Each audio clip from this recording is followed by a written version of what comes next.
everybody. Welcome to the Fire It Up with CJ show. Today we have Phil Goldberg, and he is talking about his book, Life of Yogananda. Please present the book, Phil.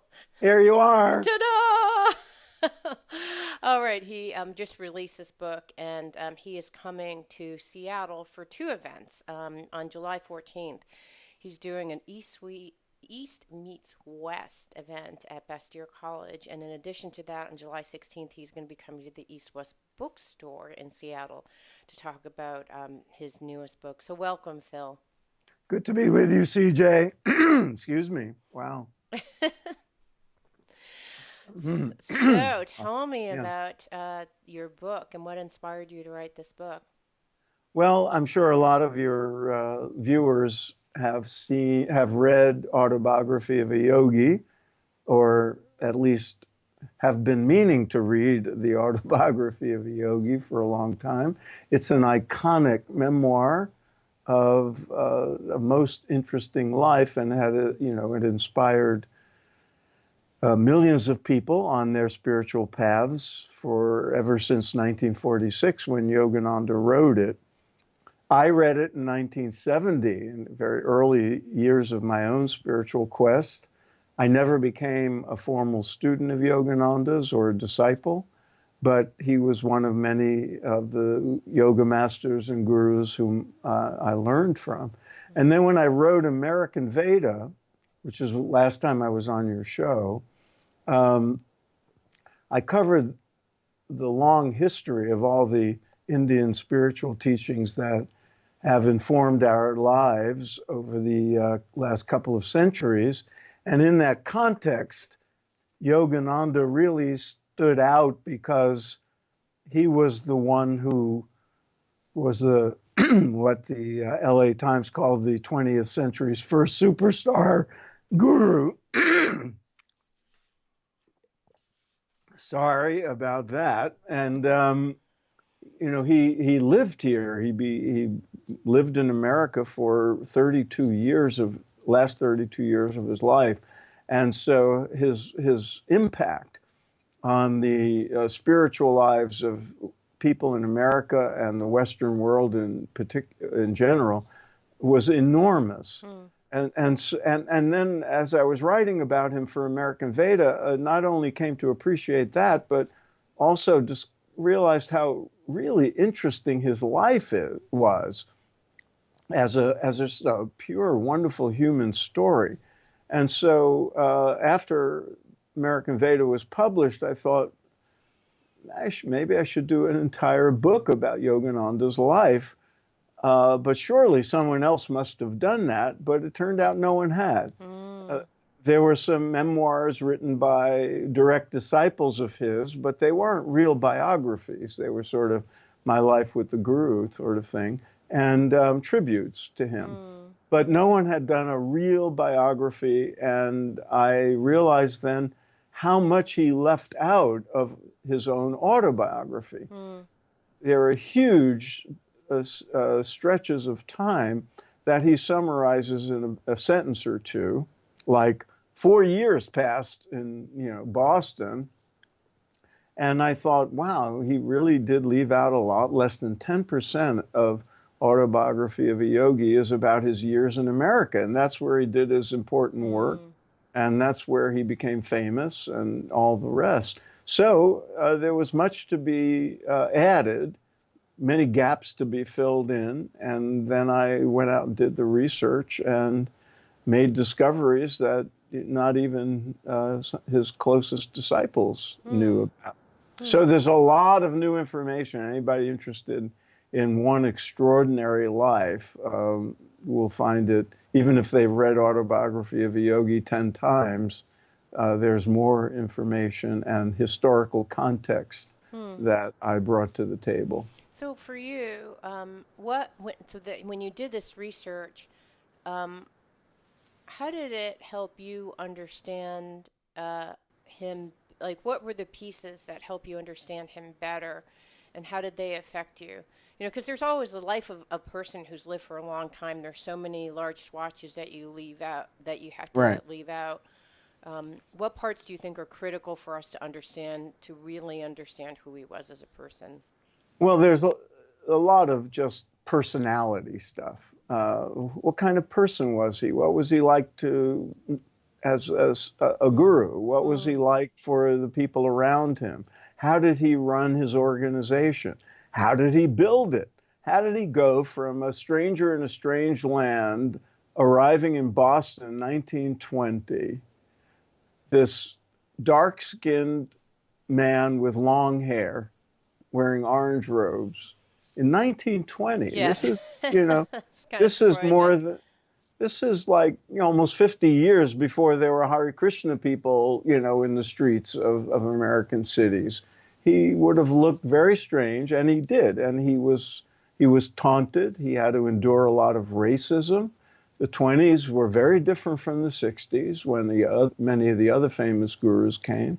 Racism, religious bigotry. How did he deal with all that? How So did he that's get the by? context that you're talking about. So let me ask you a couple questions about his personality. So, Yeah. what are some things about his personality that you found interesting? One, he was a very fun-loving guy. He was a monk.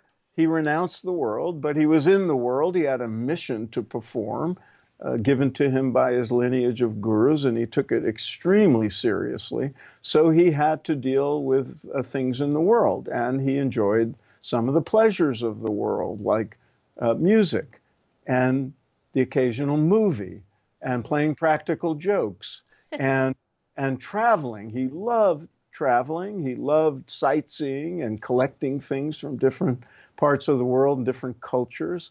He took he traveled around America by auto and train many times and recorded his impressions. And there was the other side of him that was an extremely serious and conscientious man with a mission to bring his tradition of Kriya Yoga to the West, and introduce people to the spiritual treasures of India, and you know how he went from speaking in people's living rooms in Boston to filling auditoriums with 3,000 seats is a very interesting Mm. tale in itself. And the other piece, and the part I found most interesting to explore, is how he dealt with the stuff that we all have to deal with in life, all the annoyances. Okay, so how did he deal with the annoyances? Can't wait to hear well, about this. well, the first thing that has to be said is he had to deal with annoyances, and a lot of us think that only when I become a great yogi, when I've been practicing meditation or my yoga or my kirtan or whatever for enough years, life will be easy and I'll be happy all the time and I won't have to deal with all these hassles. Hmm. But here's Yogananda, who by all indications was as realized a yogi as ever came to the West. And he had to deal with, he didn't have children, he was a monk, but he had a large organization with properties and mortgages and bills to pay.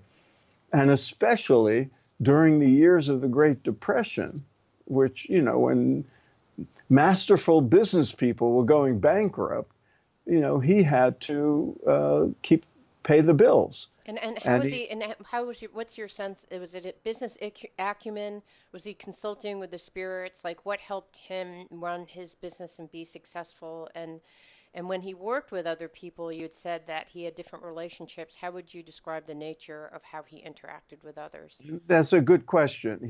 He had to function in the capacity that we think of as a CEO Hmm. or an entrepreneur with a growing business. He's a But startup guy. yeah, he was indeed. And then Right. it grew and Right. and it became big. And they had properties and teaching centers all over the country and a magazine and book publishing. You Wow. know, it was an enterprise.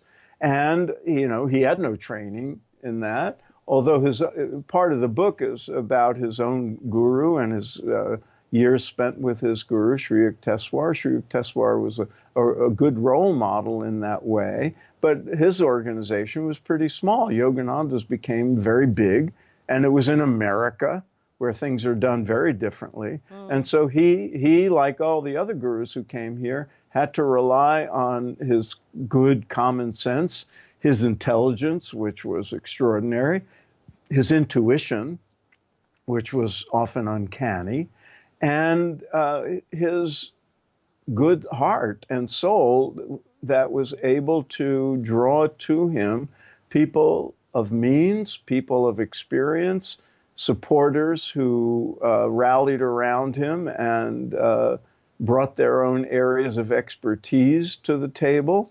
At the same time, like other spiritual organizations, it was run on a day-to-day basis by devotees who didn't necessarily have business experience or administrative experience.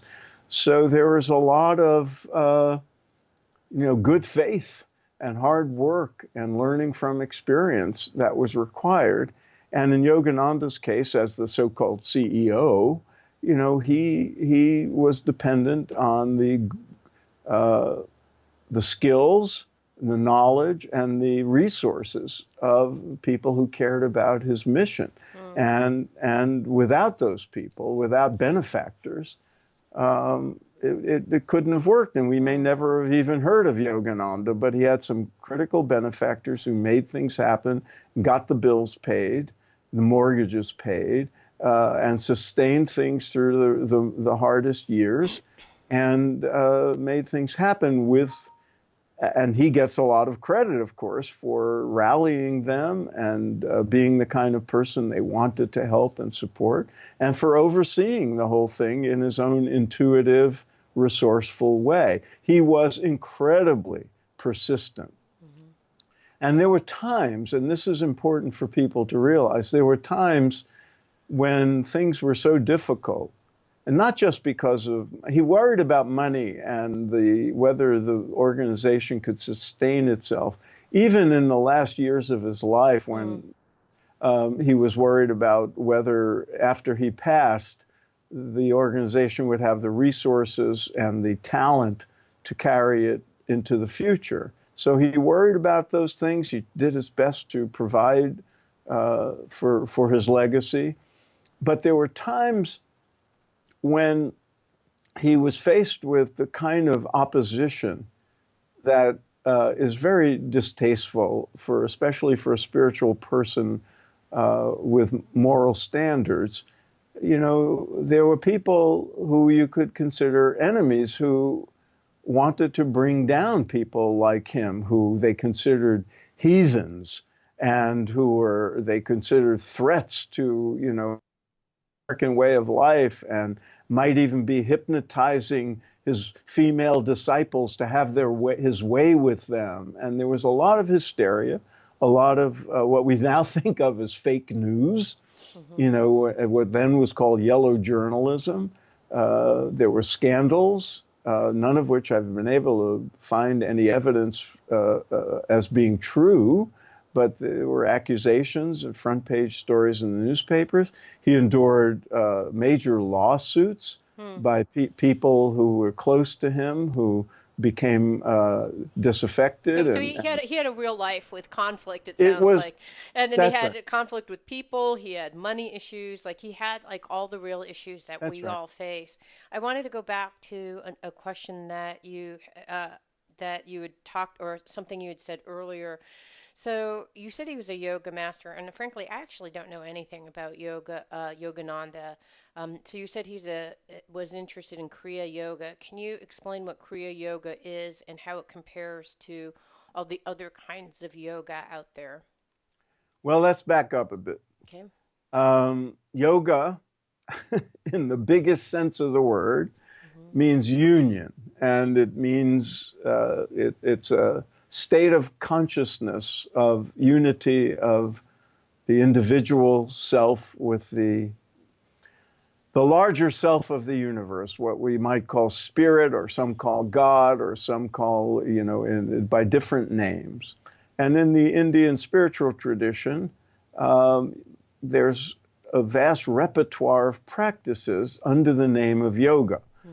We're most familiar these days with the physical practices of hatha yoga, the bending and stretching and the postures that you see on magazine covers. Right. But that's really just a small part of yoga, whose ultimate aim is self-realization, the realization of the ultimate nature of the self and the bliss and joy that comes with it, and the awakening to one's true nature.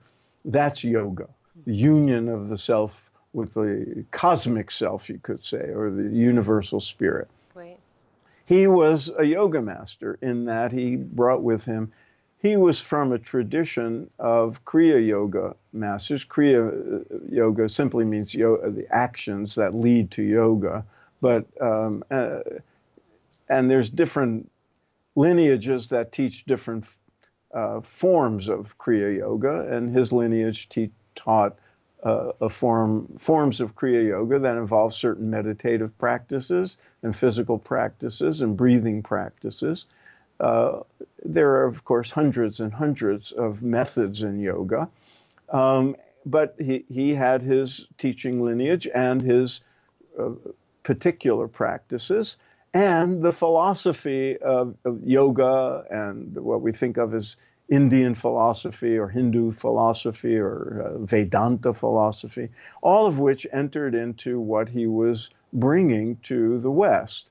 And he was one of the early gurus who made a big impact in opening the minds of people to the larger teachings of yoga beyond the bending and stretching we're familiar with, that include meditation and breathing practices called pranayamas and other various teachings. And the science of cultivating the mind and body to experience higher states of consciousness and a more fulfilling life. And that's what he and the other gurus brought to the West. And in the 20s and 30s, he was pretty much, the only game in town for most people, and became extraordinarily famous for that reason. And with that fame came opposition.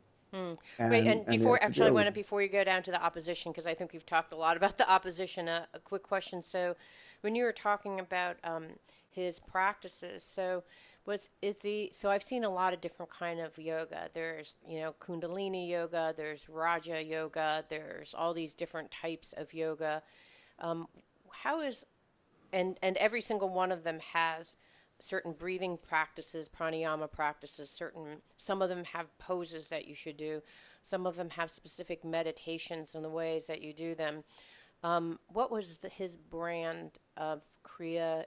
And when people talk about Kriya yoga, are there many flavors of Kriya yoga? Yeah. Okay. And a lot of teachers and lineages will call their methods Kriya yoga, and they'd be different from what Yogananda taught. But in spirit, they'd be the same, because all the different forms of yoga, there are hundreds of breathing practices alone, many, many forms of meditation, many forms of use of mantra, many practices that go under the name of Raja Yoga or Kriya Yoga. So to distinguish all that, you'd need a 500-page book to catalog all of them.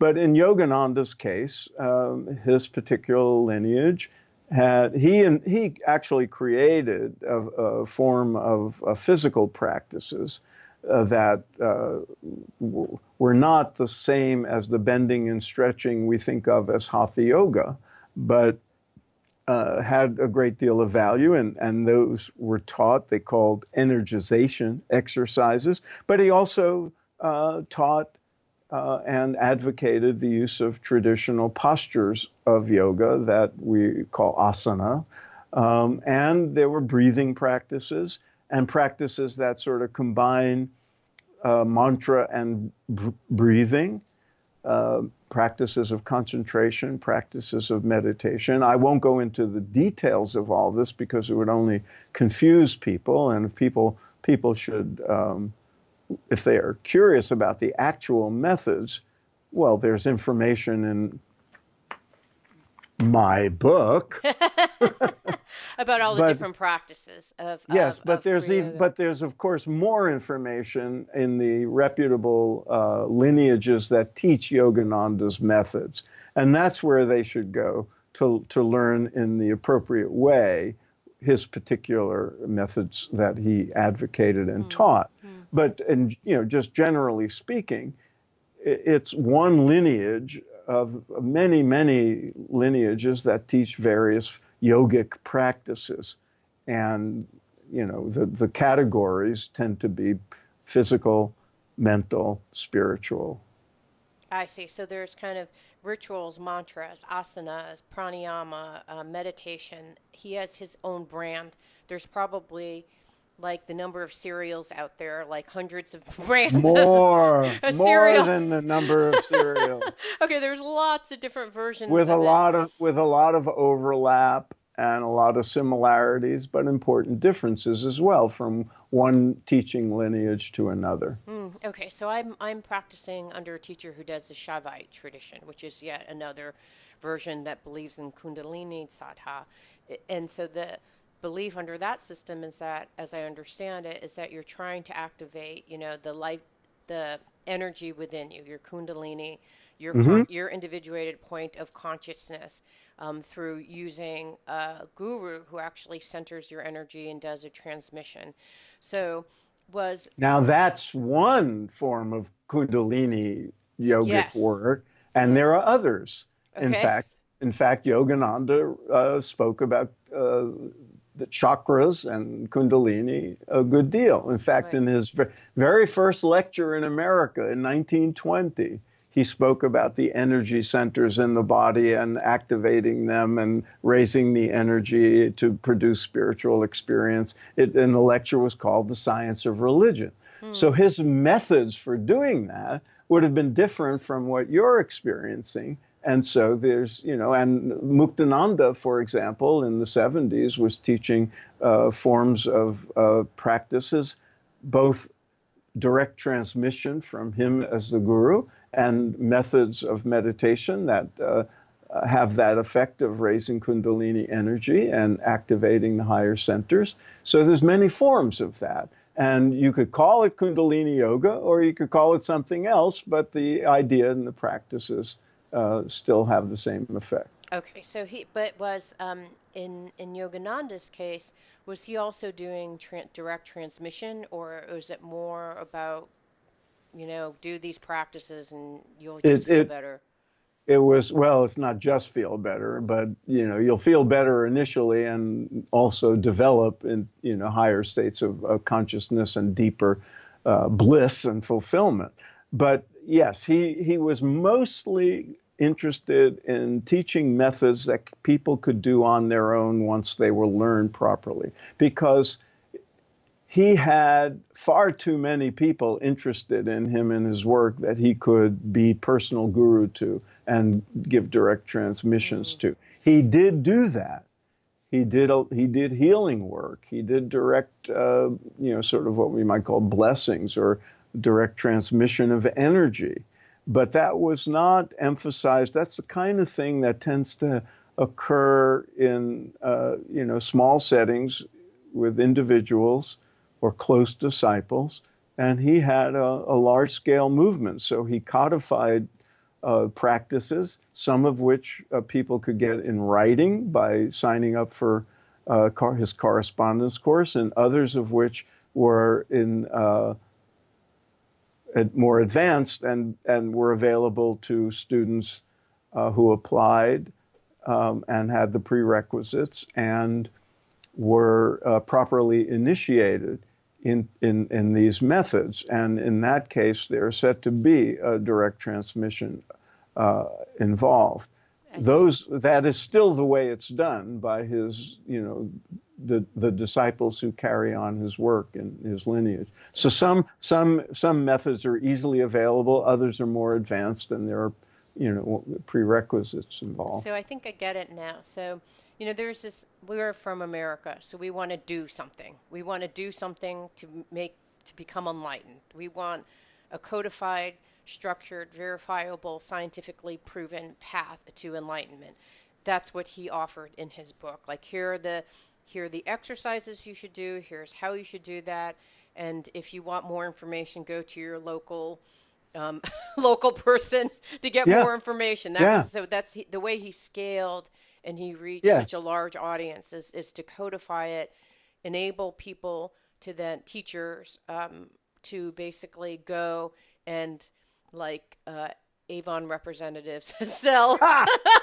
Let's let's let's make it sound a little bit more respectable by Okay.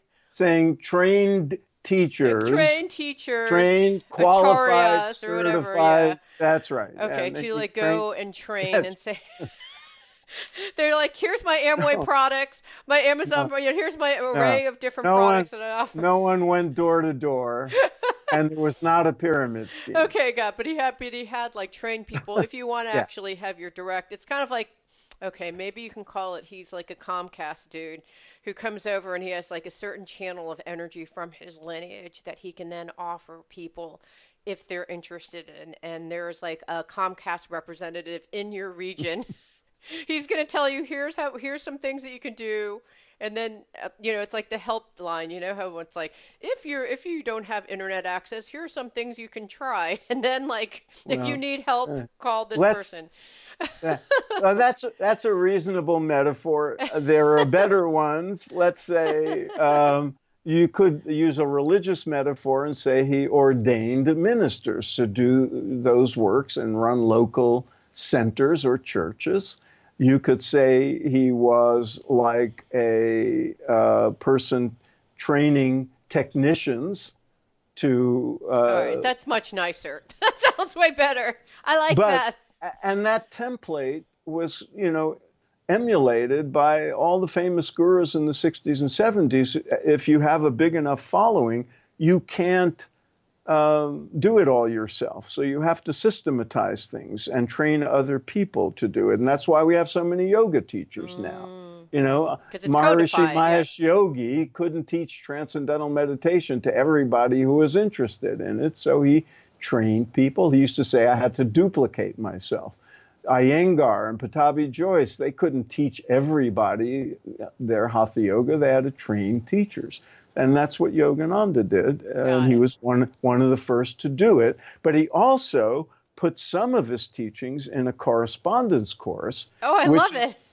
which is still available. They call it, by various names, the different lineages that teach in his names. But these are lessons that people sent away for and paid for, and they would get a lesson a week or every two I weeks or love whatever. it. Just like And that MP3s nowadays, where people get that is MP3s. exactly right, because in the Mm, 20s, mail order was new technology.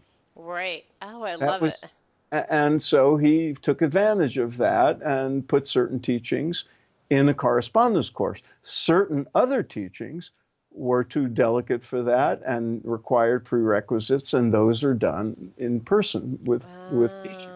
I see. And but in by putting certain things in a correspondence course, that was very innovative at the time and was not the way things were done in India. So he attracted some opposition to that innovation Yeah. by traditionalists. So, but you're right. You see, what you're talking about is how these ideas and practices get adapted to American culture. He was a true Just, startup guy.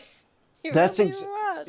really, and Wow. you Okay. could say not just a startup guy, but somebody who created a startup in a foreign culture Yeah. that was different from the culture where the traditions he was bringing.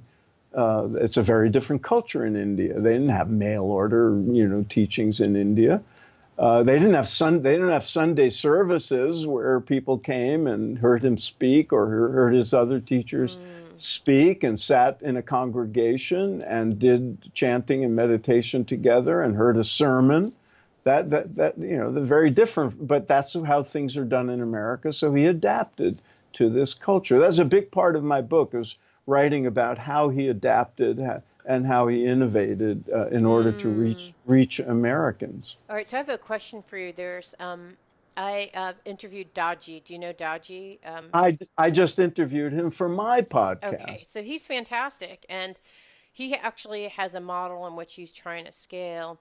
And so I interviewed him. And here's the interesting thing that I found just so culturally different. So when I'm actually mapping to the thing you were just speaking about, the East and the West. So I did a video, and then I had like 900 comments on this video, and people were saying, "Oh, brother and sister," they're like, "Sister, thank you." I'm like, "What? I'm a sister now? What does it even mean to be a sister?" And then they would say things like, "Oh, master, thank you for your marvelous whatever." And so they're just terms that I thought, "Oh, I'm so curious. What is going on?" Like, it's Well, really hard. he has followers. Probably Yeah. a lot of them were in India. Yeah, yeah, no, but Uh, what does it mean in the India context to call someone your master and brother and sister? And I just thought, wow, that's so different. What does it mean? Yeah, well, people use brother and sister here, but here, what I think you were experiencing is devotees of Daji who see him as their guru, Yeah. and in traditional guru world, if you're speaking English, you might say master, you might, say Guruji. You might, there's Uh, other terms of endearment. And so, in fact, people, Yogananda disciples call him master to this day. uh, People who never would have met him in the flesh think of him as master.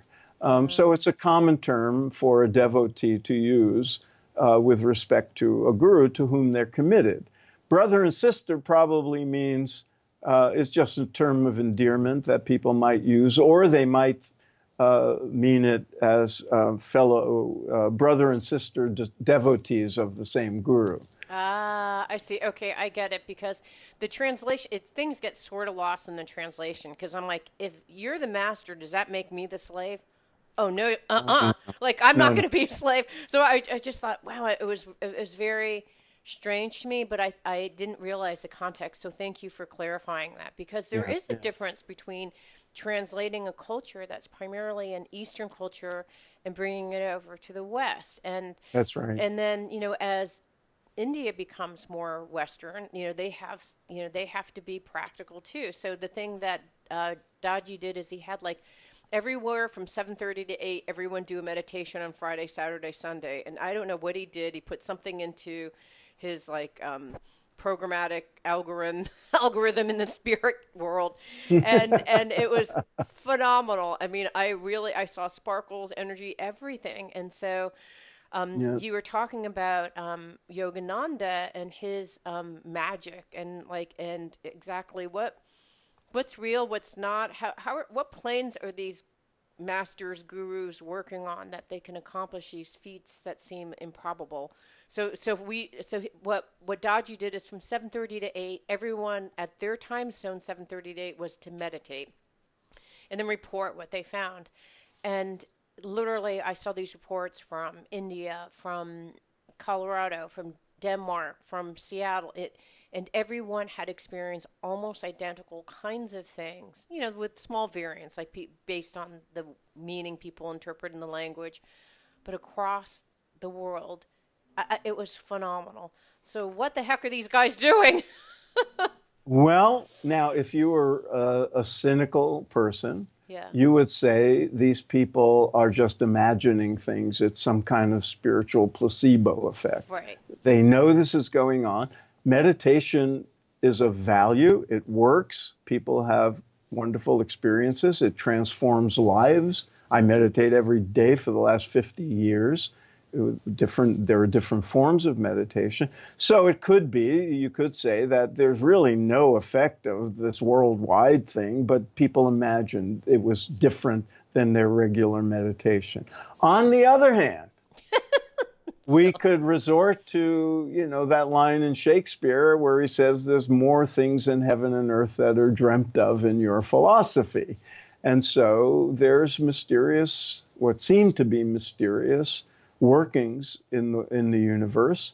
And I think we in the West have long, long underestimated and have been way too cynical about the possible powers of the mind, of consciousness, Hmm. that is a resource, a form of technology, so to speak, that can be cultivated and strengthened and empowered. And the yogic literature for thousands of years uh, talks about this, and there are methods to cultivate consciousness and strengthen the power of the mind. So it actually ends up having an impact on the material world. And what occurs in the mind, or the brain, if you want to be physical about it, may not stay inside the skull. It may transmit like a radio. And Yogananda actually wrote a great deal about this, back in the 20s and 30s and in his Autobiography of a Yogi. But what he was saying was just more modern language for what the yogis have been saying for thousands of years. And he wrote a great deal about what people might think of as miracles that the yogis have performed, that he witnessed, that he, and so forth. And a lot of people think that the miracles are just lies, or, people are deceived. And other people think, well, these are real possibilities and we should look into them. So depending on your point of view, what was activated when Daji was doing, these global meditations was a kind of transmission of coherence from different brains doing the same thing at a different times, at the same time, from a very deep level of consciousness. There are studies about this sort of group effect of coherence of consciousness. And so it's not a big leap to say, well, why couldn't it happen? If it can happen in a room with people, why not across space as well? Okay, so I have another question. That you've mentioned lineage a few times, and then we've talked about teachers and lineage, and in the Eastern culture, that's of utmost importance about your lineage, and then also which teachers you follow. And it seems like there is this sense of picking one path or another. So tell me a little bit about, if you were to go down one of these paths of yoga, how do you, and you said that there are more brands of yoga than there are cereals out there, which is it actually, when I go to the grocery store, I'm like, seriously, why so many cereals? I cannot decide. So, and I feel the same way with the, there's so many brands of yoga out there, and like everyone has their, oh no, you need to focus on this point. No, you have to focus on this point. No, you have to focus on your dantian. No, it's about focusing on the energy channel and loop, like Daji's then is to focus on this and go all the way back. Some people talk about like a thread. It's just, there's so many different paths out there. First of all, it can be crazy. Yeah, so like you're like shopping in a grocery store, right? You're a spiritual shopper. There are hundreds of cereals out there, hundreds of gurus out there. How does one pick the correct lineage, the right teacher, and make sure that everything is good? There was just this recent Wild Wild Country where Osho, and there's like, oh my gosh, a whole story about guru. So so that's a question. What are your thoughts? Everybody should follow me. Okay. Please send me your checks immediately. I have the true way, the only way.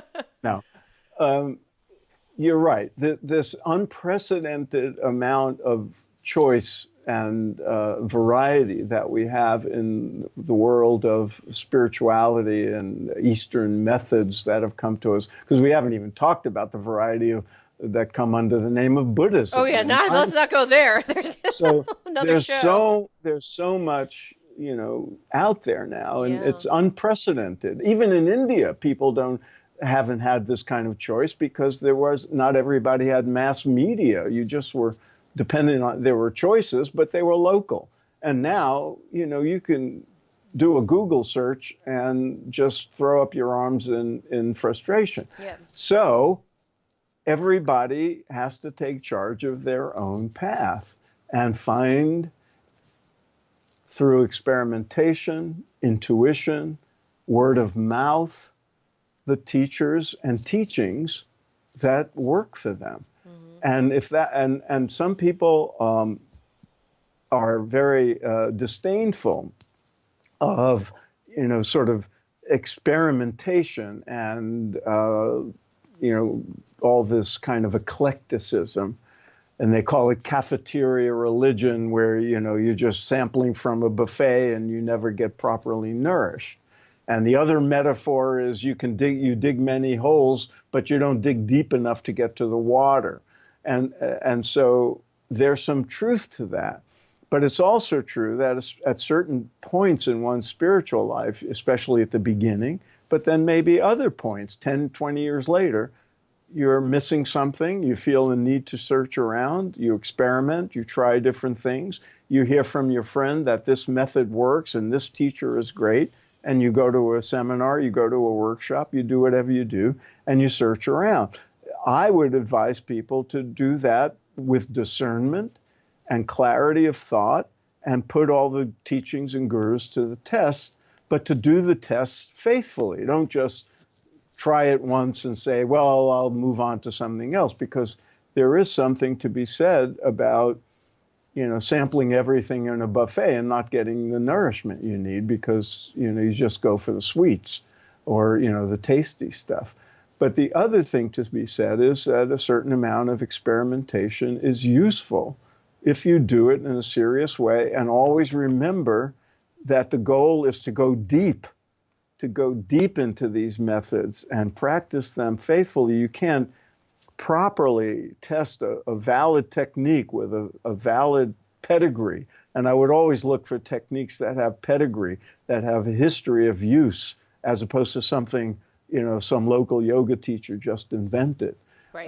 And so you have a history, maybe even scientific studies. There are studies on some of these methods, but at least a history of people, finding value in them. And then try them out, but give them time because some of these are very subtle and they take time to have an effect. And if then you need to say, no, this doesn't work for me, I'm going to try something else, or I'm going to add to it and try to, have a repertoire of practices, that's also fine. And if you say, I met a guru and I want to become a close disciple and devote my spiritual life to only what he or she teaches, then that's a valid choice if it's done with clarity and discernment. And, you check it out, because there are a lot of gurus and a lot of teachers, and a good match is like a good marriage. It's wonderful. A bad one, not so good. Okay, And so, a couple questions for you. So, how long would you say to try it out before is there like if I'm like, I tried it 3 times, Phil, so it didn't work. Like, how long does a I would say 3 deepening? times. If by 3 times you mean I sat in that form of meditation 3 times, or I tried this series of asana practices 3 times, I would say if you think there may be value and other people have found value in it, do it more. If you mean I went away for a month 3 different times, then that's probably sufficient. Okay, got it. So, I mean, I don't know. Like some people, I one time talked to Thomas More, and he had said, you need to devote like 2 or 3 years. I can't remember if there was like a litmus test, but there was some kind of like, you can't just do it even for a year. You have to stick to one thing and go deep. I won't put a number on these things. Everything is different. Every person is different. Everyone's needs are different. Everyone's position, along the spiritual path is different. People have to develop their own internal GPS, so to speak, and find their own way, along the path. And there are teachers and advisors and guides and spiritual companions to discuss these things with.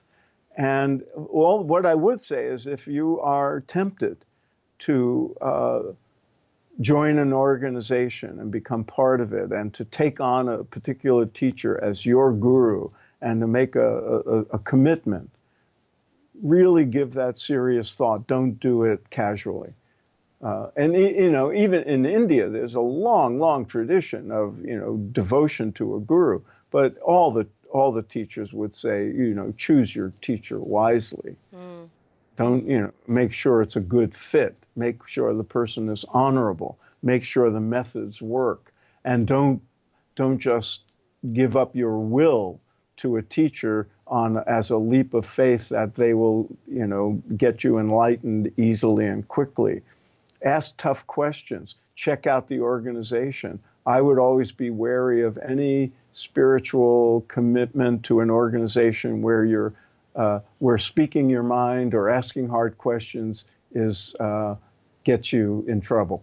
Yeah, yeah, no, I get it. I get that. So, and are there certain combinations that are not helpful? Because you talked about Buddhists. So I know people who are on the buffet, right? So they're like, you know what? I love the buffet.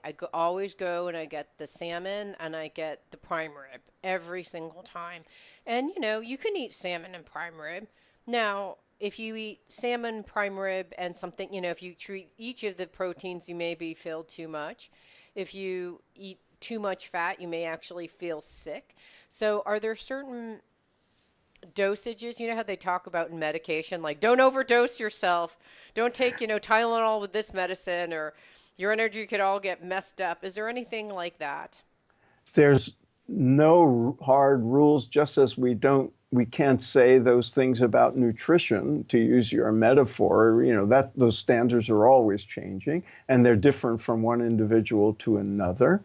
And similarly with spiritual practices, there's a line actually in the Upanishads, this great series of texts with all the highest wisdom in them.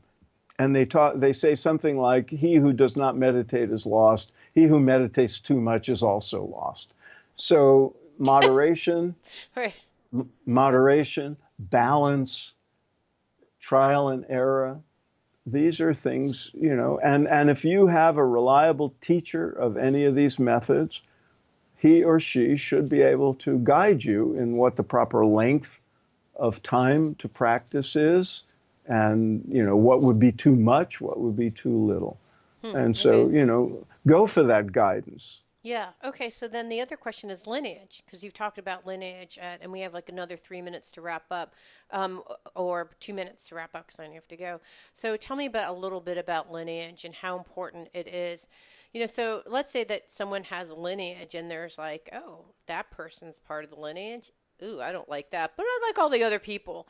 I mean, is it kind of like a genetic passing down of energy when you're working with certain people? And it's more than ideology. I understand it to be energy. So if you're looking at a pipe and one pipe you think is like, that looked like kind of muddied the waters as this pipe started filtering down this energy, should you worry about that? Or is it like, it kind of depends on the person delivering the materials?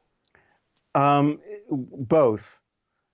I think lineage is important. It's one of the criteria we should look at.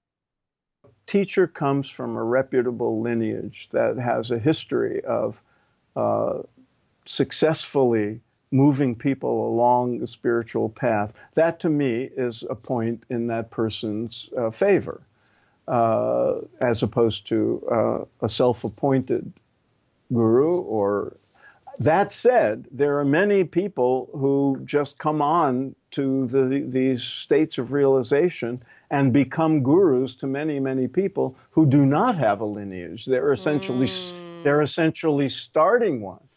Amma, for example, she doesn't represent the lineage. interesting. She came to herself. So that's not the sole criteria, but it is one. And I would the lineage just sort of is like a, a company that has a tradition of satisfied customers, Got it. and that's useful. But it's also useful in that being a teacher who's part of a lineage may have some checks and balances. Hmm. The other members of the lineage, his or her fellow teachers, the training he or she got from the guru and the guru's guru, that all helps, serve as a check and balance on misbehavior or proper teaching and that sort of thing. So to me, it's a point in someone's favor that they are part of a reputable lineage. But it's, of course, there are many exceptions. Yeah. Wonderful. This has been so fascinating. Thank you so much. Can we hold up the Yes, book I was again, going to say, hold CJ? up the book again. You saw my arms go like this.